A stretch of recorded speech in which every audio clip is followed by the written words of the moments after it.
Students welcome to medical and pharmacy solution. আমি pharmacist Sheikh Muhiuddin. আমি আজকে গ্রিলিং টাস সিরাপ নিয়ে আলোচনা করব। এই গ্রিলিং টাস সিরাপের কী কাজ, এর পার্শ্ব প্রতিক্রিয়া, এটা ব্যবহারের ডোজ কী আছে এবং এটি কোথায় পাবেন, ডাক্তারবাবুরা কেন দিয়ে থাকেন, সমস্ত বিষয় নিয়ে আলোচনা করব। গ্রিলিং টাস সিরাপটি আমরা যদি জানি, এটা হচ্ছে একটা অ্যান্টি অ্যালার্জিক নন নার্কোটিক কফ সাপ্রেসেন্ট। এই সিরাপটি ম্যানুফ্যাকচারিং করেছে এসটিপি ফার্মাসিউটিক্যাল প্রাইভেট লিমিটেড। এটা হচ্ছে ইস্ট সিকিমের একটা কোম্পানি। ল্যাবরেটরিজ গ্রিফিয়ান প্রাইভেট লিমিটেড এটা মার্কেটিং করেছে। এটা একটা রেজিস্টার্ড ট্রেডমার্ক কোম্পানি। এর যদি উপাদান বা ফর্মুলা কী আছে, যে কম্পোজিশন যেটাকে আমরা বলি, প্রতি 5 ml মধ্যে 5 ml মানে হচ্ছে 1 চামচ, তো 1 চামচের মধ্যে আছে dextromethorphan hydrobromide 5.5 milligram, chlorpheniramine maleate আছে 2.5 milligram, guaifenesin IP 50 milligram and ammonium chloride 60 milligram. Syrup হচ্ছে ফ্লেভারিং এজেন্ট, কালারিং এজেন্ট এসব দেওয়া রয়েছে, এগুলো সব আছে। ইন্ডিকেশন কি দেওয়া আছে, অল টাইপস অফ কফ, সমস্ত ধরনের কফের জন্য এটা ব্যবহার করা হয়। কমন কোল্ড ব্রঙ্কাইটিস, যে সমস্ত পেশেন্টের বুকে সর্দি জমে আছে, ঘড়ঘড় করছে এবং চোখে জল আসছে, ছলছল করছে, নাক দিয়ে জল পড়ছে, গলা খুসখুস করছে এবং মুখ ছলছল হয়ে গেছে সর্দির জন্য, সেই সমস্ত পেশেন্টের ক্ষেত্রে এটা ব্যবহার করা হয়। এই সিরাপটি ব্যবহার করার আগে অবশ্যই একবার ডাক্তারের পরামর্শ নিয়ে নেওয়া উচিত।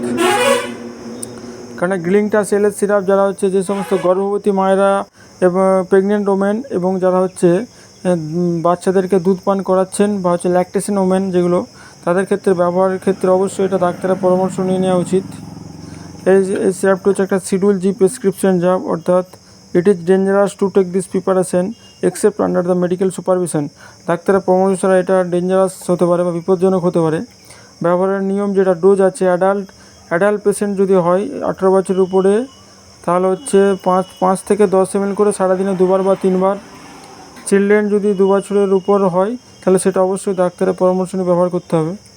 18 বছরের উপর যদি হয়, তাহলে সেটা 10 ml করে 2বার বা 3বার, সেটা ডাক্তারের পরামর্শ নিয়ে ব্যবহার করবেন।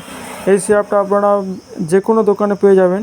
এটা খুব ভালো রেজাল্ট, যাদের অত্যাধিক পরিমাণে কাশি হচ্ছে, যে কোনো কাশিতে এই সিরাপটা আপনারা ব্যবহার করতে পারেন। খুব ভালো একটা বেটার সিরাপ। আশা করছি আপনারা সকলেই জানেন এই সিরাপটার নাম গ্রিলিং টাস সিরাপ। এটার দাম আছে 135 টাকা 99 পয়সা। এখন বর্তমান যে রিটেল প্রাইস 135 টাকা 99 পয়সা। এটা আপনারা কেনার আগে এটা লোগো দেখে নেবেন, কোম্পানি দেখে নেবেন। এটা তৈরি হয়েছে 12/2022 এবং এক্সপায়ারি ডেট হচ্ছে 11/2024, অর্থাৎ 2 বছর করে এটার এক্সপায়ারি থাকে। এটা দেখতে ঠিক এরকম, দেখে নিন। সিরাপটা দেখতে এরকম। এই সিরাপটা প্রয়োজনের তুলনায় বেশি খেয়ে নিলে তখন হালকা গা বমি ভাব, হেডেক, অ্যালার্জিক রিয়াকশান, এই ধরনের প্রবলেম হতে পারে। এটা ব্যবহার করার আগে এরকম ঝাঁকিয়ে ব্যবহার করতে হবে। বাচ্চাদের থেকে দূরে সরিয়ে রাখতে হবে সিরাপটা। দেখুন এই ধরনের সিরাপটা দেখতে।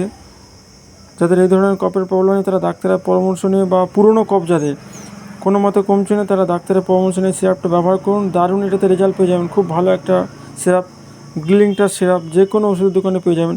এই সিরাপটা সম্বন্ধে কোনো বুঝতে অসুবিধা, আপনারা কমেন্ট বক্সে কমেন্ট করুন। ভিডিওটি শেষ পর্যন্ত দেখার জন্য অসংখ্য ধন্যবাদ। দেখা হবে পরের কোনো ভিডিওতে। ভালো থাকবেন, সুস্থ থাকবেন। যদি ভালো লেগে থাকে চ্যানেলটি সাবস্ক্রাইব করবেন এবং লাইক করবেন। ধন্যবাদ।